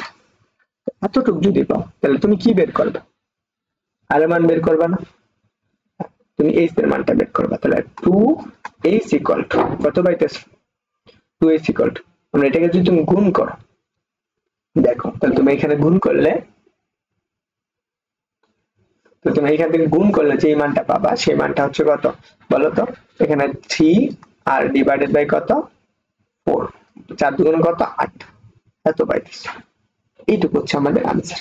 তাহলে এখানে h এর মানটা কত পাবা জাস্ট 3r ডিভাইডেড বাই কত 8। ওকে, এইটা পাই। তো এই সূত্র দিয়ে আমরা করলে এই আনসারটা আসতেছে। আরেকটা সূত্র আছে আমরা ওটা দিয়ে দেখি যে এই টাইপের আসে কিনা। আমরা কি করছি সেটা করে আসছি জি ডিভাইডেড বাই কত জি এস ইকুয়াল কত জাস্ট আমাদের কত আর ডিভাইডেড বাই কত আর প্লাস এর এস কত আসবে হোল স্কয়ার, তাই তো? তাহলে এখানে আমরা জি এর মানটা কত জি, আর এখানে কত জি বাই 4, এই জি জি কাটা, তাহলে উপরে থাকতেছে 4 নিচে থাকতেছে এই এখানে 4 থাকতেছে আর ডিভাইডেড বাই কত R plus S whole square, একবার লিখে দিলাম। তাহলে দেখো তো আমরা জাস্ট কি পাবো, এখান থেকে আমরা রুট করে দেব। তাহলে 2 ইকুয়াল কত R divided by R plus H, তাহলে গুণ করো উভয় পাশে আর গুণন করো, তাহলে আর গুণন করলে আমরা কি পাবো যে r equal to 2r plus কত 2h ইকুয়াল কত জাস্ট একটা r। তাহলে এটাকে ওই পাশে নিয়ে নাও, এটাকে আমরা সমান চিহ্নের ওই পাশে নিই। তাহলে আমরা কি পাইতেছো 2h ইকুয়াল টু কত r মাইনাস কত 2r। সেক্ষেত্রে আমরা r এর মানটা কত পাবো r minus r divided by 2h equal কত পাইতেছো জাস্ট h ইকুয়াল টু পাইতেছো মাইনাস r বাই কত 2। কি দেখো উচ্চতাটা গেছে কি পৃথিবীর গভীরতা থেকে আর নিচের দিকে যাবে। একটু মনে রাখবা এইখানে আনসারটা হচ্ছে এইটা, সঠিক উত্তর হচ্ছে এইটুকু। হয়তো বা কোনো জায়গায় ভুল হয়েছে, বুঝছো? এই জিনিসটা একটু মাথায় রাখ। দেখো আমরা জাস্ট ঢাকা বিশ্ববিদ্যালয়ের প্রশ্নগুলো সমাধান করি। দেখো এই প্রশ্নগুলো রিটেন আসতে পারে, রিটেন আসতে পারে। যেহেতু আমরা আজকে কোশ্চেন গুলো সলভ করতেছি, আমি রিটেনের জন্য কোনো ক্লাস নিচ্ছি না, তো অবশ্যই এই জিনিসগুলো একটু মাথায় রাখবা। এখন আসো আমরা যে জিনিসগুলো দেখবো, এটা বলছি একটু আমি পানি খাইনি, দেখি কয় মিনিট গেছে। আমরা 51 মিনিট ক্লাস নিয়েছি, আর একটু নিব, এই চ্যাপ্টারটা শেষ করে ফেলব।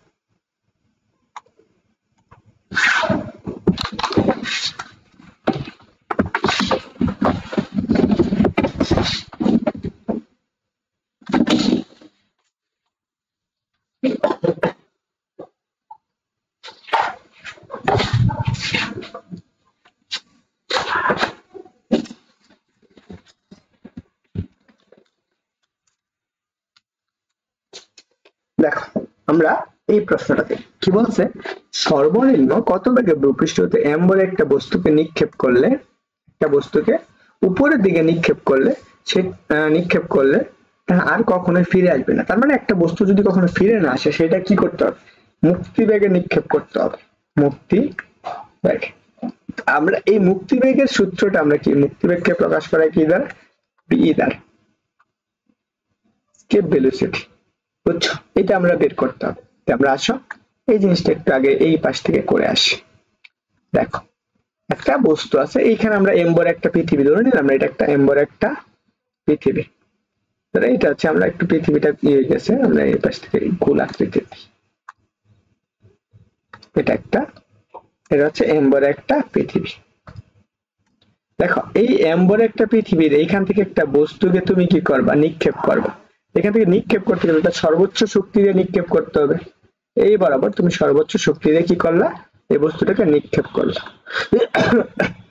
এই বস্তুটা নিক্ষেপ করলে সে গেল কি একদম মহাশূন্যে মিলিয়ে গেল, মহাশূন্যে মিলিয়ে গেছে। তাহলে এখন ধরো এখানে সেটা আর কি পৃথিবীতে আসবেন বা এদিক দিয়ে আসবেন, এদিক দিয়ে, তখন আমাদের সেক্ষেত্রে কি ব্যাগটা কেমন হবে, সেই ব্যাগটা এই যে সূত্র হচ্ছে মুক্তিবেগের সূত্র, V equal to √2gm divided by r, বুঝছো?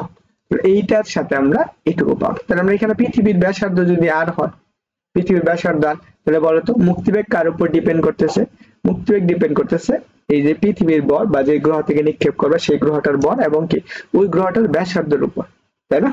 এই জিনিসটার উপর। আমরা এখানে পৃথিবীর মুক্তিবেগ, তাহলে এর সাথে অভিকর্ষ ত্বরণের সাথে সম্পর্ক নেই, 2 into gm divided by r square. তাহলে এখানে একটা r দিয়ে দাও, তাহলে কি আগের rটাই চলে আসতেছে, এটুকুর পরিবর্তে জি লিখতে পারো না, পৃথিবীর মুক্তিবেগ √2gr।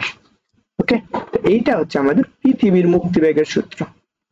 এইটুকু আমরা মনে রাখবো, এই সূত্রটা মনে রাখলে হবে। তো এখানে একটা সূত্র, আরেকটা সূত্র হচ্ছে একটা। তাহলে এই যে দুইটা সূত্র যদি তুমি মনে রাখতে পারো তাহলে তোমার কাছে এই প্রশ্নটার আনসার করতে সহজ হয়েছে। তাহলে এখন তুমি বলে ফেলো তো, কি বলছে, m বরের একটা বস্তুকে নিক্ষেপ করলে সেটা পৃথিবীর মুক্তিবেগ নিক্ষেপ হবে, সেটা কত, সেটা আমরা জানি যে 2gr, এটা না কিন্তু 2√gr। তাহলে আমরা এখানে পৃথিবীর মুক্তিবেগ p ইকুয়াল টু এত।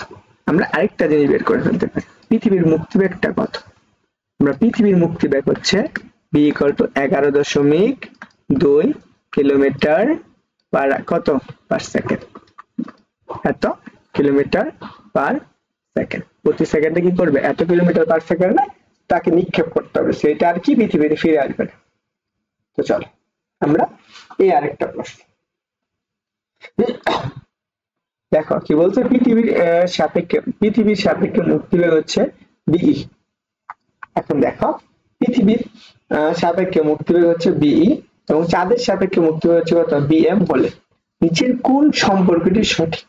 তার মানে কি পৃথিবীর মুক্তিবেগ হচ্ছে বি, চাঁদের মুক্তিবেগ হচ্ছে কত ডি। এখন আসো আমরা একটা জিনিস দেখি। আমরা জানি কি পৃথিবীর অভিকর্ষ ত্বরণ হচ্ছে জি এত, কিন্তু চাঁদের অভিকর্ষ ত্বরণ পৃথিবীর অভিকর্ষ ত্বরণের কত 1/6, এটা হচ্ছে মুন। ওকে 1/6 জি, তাহলে এত অংশ। তাহলে এখন বলো তো আমরা কি পড়ছি মুক্তিবেগ, তাহলে বি ইকুয়াল টু সেটা হচ্ছে কত √2 GR। তাহলে এই যে বিটা কার উপর ডিপেন্ড করে? অভিকর্ষ ত্বরণের উপর ডিপেন্ড করে। তাহলে অভিকর্ষ ত্বরণ যার বেশি, অভিকর্ষ ত্বরণ যার বেশি তার মুক্তিবেগটাও বেশি, তাই না? তাহলে এখন বলো তো চাঁদের মুক্তিবেগটা কি বেশি না কম? বল, চাঁদের মুক্তিবেগ কি পৃথিবীর বেগ বেশি হবে না? কারণ কি এই ক্ষেত্রে এর মুক্তিবেগটা কি? তাহলে বি ইজ কি হবে? তাহলে অতএব আমরা কি লিখতে পারবো বি অর্থাৎ পৃথিবীর মুক্তিবেগ ই ইজ গ্রেটার দেন হচ্ছে আমাদের কত চাঁদের থেকে কত বেশি। তাহলে আমরা এটা হচ্ছে মূল, এইটুকু আমাদের আনসার। এটা দেখো যেখানে আছে সেটা আনসার, তাহলে অবশ্যই এ নাম্বারটা। এটা আশা করি তোমার একদম সাধারণ নলেজ যতটুকু আছে সেটুকু দিয়ে তুমি অ্যাপ্লাই করে ফেলতে পারো। এটা আসো দেখো কি বলছে, ভূপৃষ্ঠ হতে অল্প উচ্চতা এবং ভূপৃষ্ঠের সমান্তরাল একজন নভোচারী কত দ্রুতিতে চললে যাত্রীর ওজনহীনতা অনুভব করবে এবং পৃথিবীর ব্যাসার্ধ এত এবং অভিকর্ষ ত্বরণ এত। দেখো ওজনহীনতা মনে পড়বে কত বেগে চললে। তাহলে দেখো আমরা একটা গ্রহ আছে, এই গ্রহটা এইভাবে চলতেছে, এখান থেকে এদিক দিয়ে চলতেছে এই বরাবর। দেখো এখান থেকে সে কি করবে, একটা নির্দিষ্ট বেগে চলবে, এবার আবার সে একটা নির্দিষ্ট বেগে চলবে। এখন বলতো কখন ওজনহীনতা মনে করবে? যখন আমরা জি সমান কত হবে 0 হয়ে যাবে। সেই সূত্রটা রইল, আমি এটা দেখে দেব। এটা আসো, এটা আমরা সিইউতে আসছে, চট্টগ্রাম বিশ্ববিদ্যালয়ে আসছে কত সালে, সেটা আমাদের আসছে কি হচ্ছে 2021, আমরা এটা জানি। রুয়েটে অনেকবার আসছে, তারপর রুয়েটে আসছে। পৃথিবীর মুক্তিবেগের সূত্র কি? বি ইকুয়াল টু √2GR, এটা মনে রাখলেই হবে। ওকে, তো চলো আমরা দেখি পরবর্তী প্রশ্নটা কি। এগুলো গুণ টুনের ম্যাথ, এগুলো আমরা এখন করব না, এটা জাহাঙ্গীরনগর বিশ্ববিদ্যালয়ে আসছে। আচ্ছা আমি এই প্রশ্নটা একটু করেছি কারণ এখানে গুণ টাইপের কিছু এমসিকিউ থাকতে পারে। দেখো আমাদের কি বলছে, বলছে একটি গ্রহের ব্যাসার্ধ পৃথিবীর ব্যাসার্ধ অর্ধেক, ধরে নিতে পারো এটা একটা পৃথিবী, এই গ্রহটা হচ্ছে একটা পৃথিবী। আরেকটা গ্রহ বলছে যেটা পৃথিবীর কি ব্যাসার্ধ অর্ধেক, এইটা পৃথিবীর ব্যাসার্ধ অর্ধেক। তাহলে দেখো এই গ্রহটার ব্যাসার্ধ হচ্ছে আর, মানে এটা হচ্ছে আমাদের পৃথিবী, এটা হচ্ছে পৃথিবী। এইখান থেকে এই অন্য একটা গ্রহ বলছে, এটা হচ্ছে আমরা অন্য একটা গ্রহ, এই গ্রহের ব্যাসার্ধ হচ্ছে কি পৃথিবীর ব্যাসার্ধের অর্ধেক, তাহলে এটা কি হবে r/2। তাহলে উক্ত গ্রহের অভিকর্ষ ত্বরণ পৃথিবীর অভিকর্ষ ত্বরণের কত 4 গুণ। তাহলে দেখো এইখানে পৃথিবীর অভিকর্ষ ত্বরণটা কত, আমরা জি, এটা অভিকর্ষ ত্বরণ কত, আগে যে চার্জ ছিল সেই জি ড্যাশটা হচ্ছে আগেরটার 4 গুণ। বলছো উক্ত গ্রহের মুক্তিবেগ পৃথিবীর মুক্তিবেগের তুলনায় কত? আমরা পৃথিবীর মুক্তিবেগের সূত্র কি জানি? বি ইকুয়াল টু √2GR, তাই না? এই গ্রহটার মুক্তিবেগটা কত? সেক্ষেত্রে বি ইকুয়াল টু আমরা কত লিখতে পারি √2 জি, জির মান কত ইন্টু 4 ইন্টু আর এর মান কত বলো তো? মানে আর এর মান হচ্ছে কত, আর মান হচ্ছে r/2, এতটুকু আমরা পাইতেছি। তাহলে এখন বলো তো আমরা এইটুকু যদি পাও তাহলে আমরা বি ইকুয়াল টু আমরা এখানে লিখতে পারি না, জাস্ট √2 ইন্টু কত আমরা লেখা যায় √2 ইন্টু, এখানে আমরা জি ছিল তাই না, এখানে জি, তাহলে আমরা √2G আর এই পাশে কত, এই 2 দ্বারা ভাগ করে তাহলে 2 থাকতেছে, 2। এইটুকুর পরিবর্তে মুক্তিবেগ আমরা কেটে হচ্ছে দেশের ক্ষেত্রে, সেক্ষেত্রে আমরা লিখতে পারবো just V equal to just √2B, আগেরটার কত গুণ √2 গুণ, এটা এখানে দেওয়া থাকে তাহলে সেটা হবে আমাদের কি আনসার। বুঝছো, এখানে যদি আর কোনো ভুল না হয় আশা করি এইটুকু তোমার ক্লিয়ার হওয়ার কথা। তাহলে এটা আনসার হচ্ছে √2 গুণ হবে, এখানে দেওয়া নাই। দেখো আমাদের কি বলছে, এই প্রশ্নটা একটু গুরুত্বপূর্ণ বলছে। দেখো এই প্রশ্নটা মনে হাতে ক্যালকুলেশন করা যায়। ভূপৃষ্ঠ মুক্তিবেগ হচ্ছে কত 11.2 কিলোমিটার, কোন গ্রহের ব্যাসার্ধ পৃথিবীর ব্যাসার্ধ দ্বিগুণ, ভর পৃথিবীর ভরের কত 8 গুণ, তাহলে সেখানে মুক্তিবেগ কত?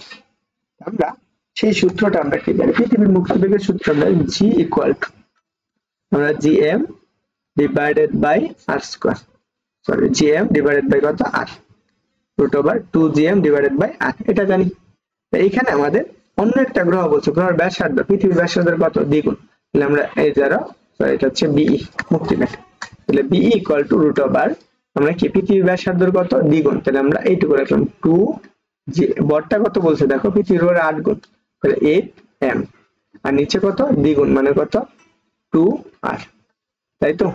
তাহলে এখন বল, তাহলে আমরা বিই ইকুয়াল টু আমরা কত পাবো, এইটুকু আমরা পাইতেছি, সেটা হচ্ছে এখানে কাটো 4, তাহলে আমরা এই পাশে লিখতে পারি বল, তাহলে 4 into 2 G M divided by কত আর, তো এইটুকুর পরিবর্তে দেখো আমরা আগের পৃথিবীর মুক্তিবেগ লিখতে পারি, আর 4 কে রুট করলে 2, তাহলে বি ইকুয়াল টু কত হচ্ছে 2 বিই, তাহলে এটা বি ড্যাশ মানে ওই গ্রহটা বি, তাহলে বলো তো আমরা কত পাইছি 2 ইনটু বি এর মান কত 11.2 কিলোমিটার, তাহলে কত আসবে 22.4 কিলোমিটার পার কত সেকেন্ড। এটা হচ্ছে আমাদের একটা গ্রহ যদি ভর কত হয় হচ্ছে ব্যাসার্ধটা দ্বিগুণ হয়ে যায় এবং ভরটা কি 8 গুণ হয়, তখন এই সূত্রটা হবে, এই আনসারটা হবে।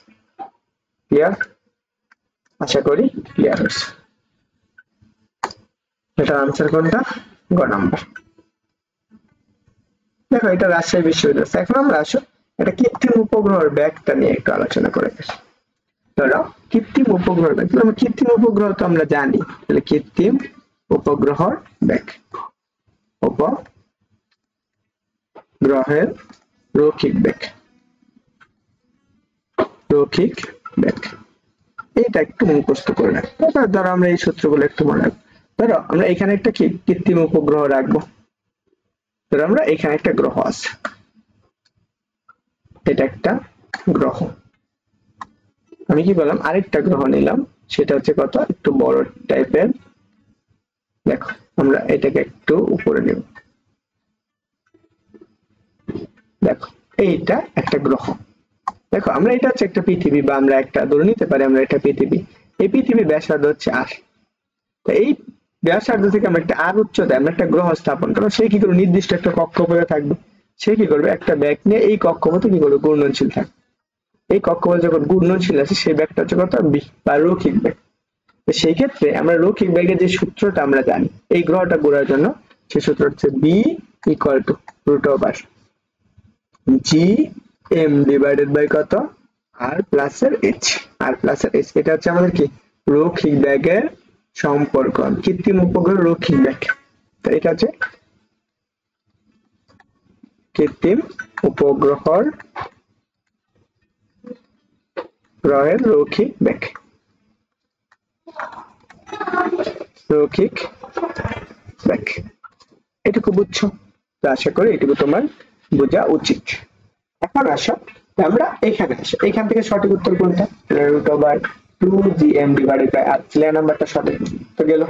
এখন আমরা এখান থেকে একটা জিনিস বের করে ফেলতে পারি, আমরা অভিকাশ ত্বরণের মধ্যে সম্পর্ক তৈরি করে ফেলতে পারি, আমরা b ইকুয়াল টু লিখতে পারি root over 2gm divided by কত r প্লাস এর h, তাহলে আমরা অভিকাশ ত্বরণের সাথে বের করব, তাহলে gm ডিভাইডেড বাই নিচে যদি আমি একটা r স্কয়ার দিয়ে দিই, তাহলে এখানে আমরা কত লিখতে পারবো আর স্কয়ার ডিভাইড বাই কত আর প্লাস এইচ, তাই না? আরটাকে বের করে ফেলে লিখতে পারবো, আর স্কয়ার চলে যাবে, তাহলে আর ইনটু এটার পরিবর্তে জি লিখতে পারো, সরি, তাহলে আমরা এখানে পাবো আর, এখানে রুট জি ইনটু কত জি ইনটু 1 বাই কত আর প্লাস এইচ, এইটুকু আমরা পাইতেছি একটা ব্যাগ। এটা আমরা আরেকটা হচ্ছে কি কৃত্রিম উপগ্রহ রৈখিক ব্যাগের সম্পর্ক, এইটুকু আশা করি ক্লিয়ার আছে।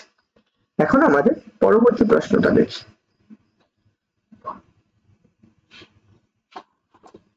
এখন এটা আমাদের ঢাকা বিশ্ববিদ্যালয়ে আসছে কত সালে, 16 এবং 17 সালে আসছে।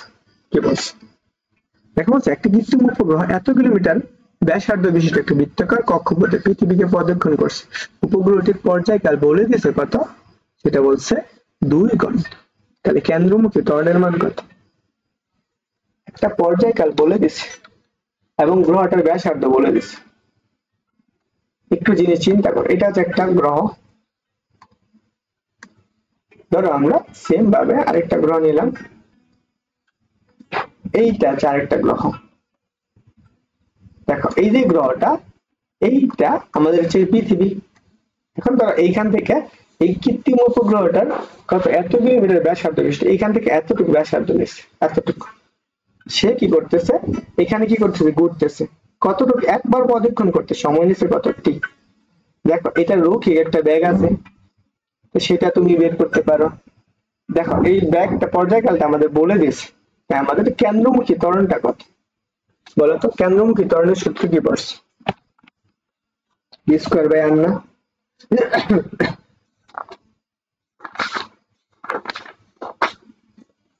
বলো, কেন্দ্রমুখী ত্বরণ সমান কি পড়ছো? আমরা কেন্দ্রমুখী ত্বরণ এ ইকুয়াল টু, আমরা কেন্দ্রমুখী ত্বরণ সেটা বলছি এ ইকুয়াল টু হচ্ছে বি স্কয়ার বাই আর। আমরা এটা পড়ে আসছি বি স্কয়ার বাই আর। এখন ধরো কেন্দ্রমুখী, তো এখানে তো পর্যায়কাল বলে দিছে, বি তো বলেনি, তাই না? আমরা একটা জিনিস পড়ছিলাম আগের প্রথম ক্লাসে, হচ্ছে নিউটনের বলে বি ইকুয়াল টু ওমেগা আর, তাই না? এতটুকু পড়ে আসছে বি ইকুয়াল টু ওমেগা। তাহলে এখানে বসাও, তাহলে এ ইকুয়াল টু আমরা কি পাবা? ওমেগা, ওমেগা স্কয়ার কত আর স্কয়ার বাই, এখানে আমরা আর লিখবো, আর কাটাকাটি করলে কি পাবো? এ ইকুয়াল টু ওমেগা স্কয়ার আর পাইতেছে। এটা হচ্ছে আমাদের কেন্দ্রমুখী ত্বরণ, এটা হচ্ছে আমাদের কি কেন্দ্রমুখী ত্বরণ, কেন্দ্রমুখী ত্বরণ, তাই না? কেন্দ্রমুখী ত্বরণটা পেয়ে গেলাম। তো এতটুকু যদি হয় তাহলে আমরা এখান থেকে আনসারটা সহজেই বের করে ফেলতে পারতেছি এখন। তাহলে আসো, কিন্তু আমরা আবার ওমেগার সাথে একটা সম্পর্ক আছে, ওমেগা ইকুয়ালটা আমরা জানি কত, 2 পাই বাই কত, এটা আমাদের লাগবে, তাই তো? আমরা এটা বসাবো। তাহলে আসো এখানে ওমেগা, তাহলে আমরা এই পাশে আসি, আরেকটা পেজ দিই।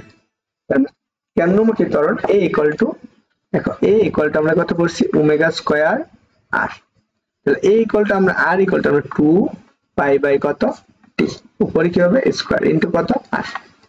তাহলে দেখো এইখানে আমরা পাইতেছি 3 মান, তাহলে 4 কত pi square divided by T, টি মানে কত 2 ঘন্টা না, তাহলে 2 ইনটু কত 3600, এর উপর কি হবে স্কয়ার হবে, একটু মাথায় রাখতে হবে, ইনটু কত আর আর এর মান কত বলো তো? আর এর মান বলছে 7000 কিলোমিটার, 7 এত কিলোমিটার, মানে এটা 1000 দ্বারা গুণ করো, বুঝছো? তাহলে এখানে কি পাইতেছ 4 পাই স্কয়ার, এখানে নিচে কত পাইতেছ 4 ইনটু 4 ইনটু আমরা এখানে কত 3600 না? তো দেখো আমরা এখানে কয়টা শূন্য হবে, 3600 ইনটু 36000, আমরা একটু শূন্য গুলো কাটি, একটা শূন্য একটা শূন্য একটা শূন্য একটা শূন্য একটা শূন্য একটা শূন্য একটা শূন্য একটা শূন্য কাটি, এই 4 এই 4 কাটা, তাই না? আমি যদি এটাকে এখন কাটি তাহলে আমরা এখানে যদি 3 পয়েন্ট, তাহলে আসবে কত 3.6। আচ্ছা আমরা এইভাবে কাটতেছি, তাহলে আমরা এখানে পাইতেছি কত alpha sorry A equal to আমরা পাই স্কয়ার ইনটু কত 70 ডিভাইডেড বাই কত 3.6। বলো তো তুমি যদি এটাকে এখন ভাগ করো তাহলে তুমি কি পাইতেছো? এটাকে তুমি ভাগ করলে কি পাইতেছো? দেখো আমরা 3.1416 ইনটু 3.1416, এটা ভাগ করলে আমরা 2 দ্বারা ভাগ করতে পারি, আমরা এখানে 2 দ্বারা ভাগ করলে আমরা 35 পাবো, এখানে আমরা পাবো কত 1.8 পাবো, 1.8। দেখো এটা আমরা ভাগ করতে পারি, আমরা যে মানটা আসবে সেটা একটু দেখবা ক্যালকুলেশন করে। আচ্ছা এখানে 35 পাইতেছো, আর যদি আমি এটাকে 2 দ্বারা আর ভাগ করো এটা পাবো কত 0.9, আর এখানে কত 17.5 পাবো। তুমি এটাকে এখন আরো অনেকগুলা ভাগ করতে পারো, 3 দ্বারা ভাগ করতে পারো, সেম যে মানটা আসবে সেটা হচ্ছে आंसर। একটু ক্যালকুলেশন করবে, এটা হাতে ক্যালকুলেশন করার মতো না, এটা অনেক বড়, তো आंसरটা এরকম আসছে। ওকে, তো আশা করি এটুকু বুঝছো। তো আমাদের এই আজকের ক্লাসটা হচ্ছে আমাদের মহাকর্ষ বিকাশের চ্যাপ্টারে ঢাকা বিশ্ববিদ্যালয়ে সকল অর্থাৎ কি 2000 থেকে 2024 সাল পর্যন্ত যতগুলো ঢাকা বিশ্ববিদ্যালয়ে কি আসছে এমসিকিউ আসছে আমরা সেগুলো দেখে ফেলছি। আমার কাছে যতগুলো ছিল আমি সেগুলো কভার করে দিচ্ছি, আর তোমাদের কাছে যদি কোনোটা স্কিপ থাকে সেটা অবশ্যই কমেন্ট করে জানাবা, আমি ওটা আনসার করে দিব। তো কেমন লাগলো এন্ড কোশ্চেন ব্যাংক সমাধানটা সেটা অবশ্যই কমেন্ট করে জানাও। আমি তোমাদেরকে 1 ঘন্টা অর্থাৎ 1 ঘন্টা 9 মিনিট বা 10 মিনিটের মাধ্যমে শেষ করে দিয়েছি, যাতে তুমি এইটুকু সময়ে তুমি ঢাকা বিশ্ববিদ্যালয়ের যতগুলো প্রশ্ন আসছে সেগুলো তুমি কভার করে ফেলতে পারো। তো তো যারা ক্লাস নোটটা চাও তারা অবশ্যই কমেন্ট করবে এবং ক্লাসটা শেয়ার করে দিবে এবং অবশ্যই জানাবা তোমাদের কাছে ক্লাসটা কেমন লাগলো। যদি আমি আরো কিছু সূত্রগুলো আছে এগুলো আমি দিতে পারতাম, কারণ এখন আমার কাছে এতটুকু সময় নাই তোমাদেরকে দেওয়ার মতো। তো সবাই থাকো, ভালো থাকো, সবাই যেন শুভকামনা রইলো। আসসালামু আলাইকুম।